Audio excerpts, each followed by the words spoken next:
The only people who don't want to disclose the truth are people with something to hide. On the phones, Charles, and good day, sir. How are you? I'm great. How you doing? Vertical. I'm doing great. It is raining here today, but I'm working, so I couldn't be playing golf or flying the airplane anyway. I hear you. Well, I'm in Atlanta freezing to death, so I'm right there with you. Well, I do have a jacket up there when I get there next week. I hear you. So there's something very strange going on. Yeah. I don't know if anyone else has noticed this. I can't possibly be the only one, but we've got an incident in Ferguson where clearly something happened. This wasn't just a cop getting out of the car and shooting somebody. I mean, you already talked about it this morning. I don't need to rehash, but clearly something happened. The kid went for the gun. He chose the weapon. Something happened. I mean, the minute he grabbed it, because there's an argument he didn't need to shoot him all these times and stuff, but look, the kid chose the weapon. An incident happened. It wasn't clear-cut police brutality or anything like that. Yet, up in Washington, D.C., Miriam Carey was gunned down in cold blood right there in the streets in broad daylight in front of everybody. There's video footage of it all over the internet. It's clear. First they said she tried to ram the gate. That turned out to be a lie. Oh, that incident. You're right, yeah. Yeah, and then they said, we thought it might be a terrorist with a bomb. Really? So your solution was to start shooting at the bomb. There's a good idea. I don't mean to laugh, yeah, but you're right, yeah. And then the media came out and said, "Oh well, she was on all these antidepressants and stuff." That turned out to be a lie. Okay, now, I'm familiar with the story. I've never been comfortable with the story, but then again, I wasn't on the air at the time. How do you read that whole situation? Well, here's the thing. I mean, after that happened, if that wasn't bad enough, you've got a scene with Congress, all of them standing up, clapping and cheerleading that they just gunned down this innocent lady in front of her kid in broad daylight. It looked like a scene from when the Sergeant-at-Arms gunned down the terrorists up there in Canada. I mean, you give a standing ovation for that. And nothing said about it. Yet in Ferguson, they could have come out right after this incident happened and showed the pictures of the cop's face. Remember they said, oh, well, his eye socket was smashed and there was a fight and all this. They could have shown that guy's picture. And everybody would have seen right then and there in the days afterwards the pictures from the scene, the pictures in the days afterwards of his bruised face, knowing there was a fight. But they didn't show any of that.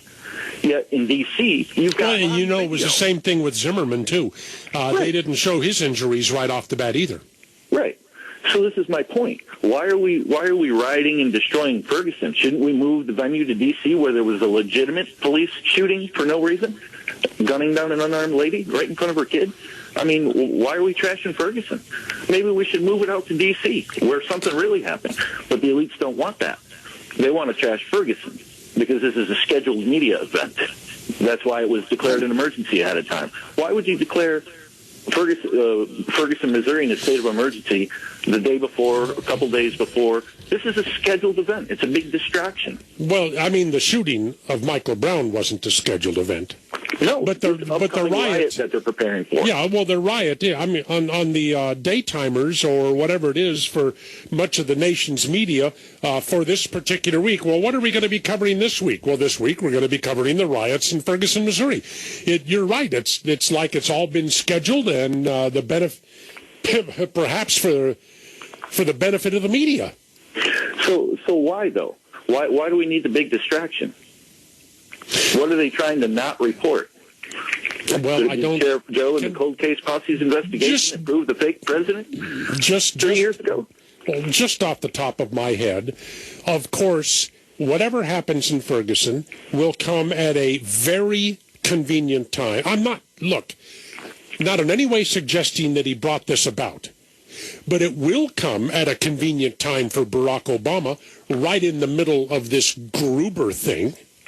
It will also come at a convenient time for him in that the new open enrollment period for Obamacare is proving to be a huge bust again. His popularity is slipping. The approval of Obamacare is slipping. A lot of negative news, and Ferguson, essentially a race riot, could, in the eyes of some in the media, be construed as perhaps giving Obama again the upper hand and the opportunity to score points with the American public. I don't know. It's just thinking out loud. Isn't it strange how it has to be about race, though? Why would we need to get a big race war going? Because that's the big divide in America. I mean, well, it's to avoid impeachment. Why can't the divide in America be the producers versus the looters and moochers? Why can't that be divided? Why can't we be concentrating on those who have elected to vote for a living versus those who have elected to work for a living? Why can't we be concentrating on, the list is endless. Exactly. But race is the big, easy divide. Let me tell you why. And then you can tell me how I'm all wet. If you are a problem solver, if you are a CEO, if you are running a big company, a small company, 100,000 employees, 5 employees, if you have a problem to solve, the very first thing you must do, you have to accurately identify the problem. Do you agree with me on that? Absolutely, which is why I don't understand why nobody accurately defines the number one problem which started all this. Okay, so far I'm doing okay.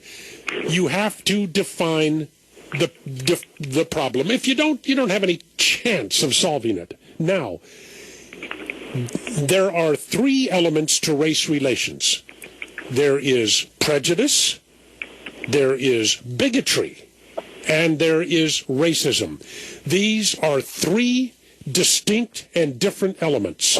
If you identify prejudice as bigotry, or bigotry as racism, or racism as prejudice, if you misidentify the problem, you cannot solve it.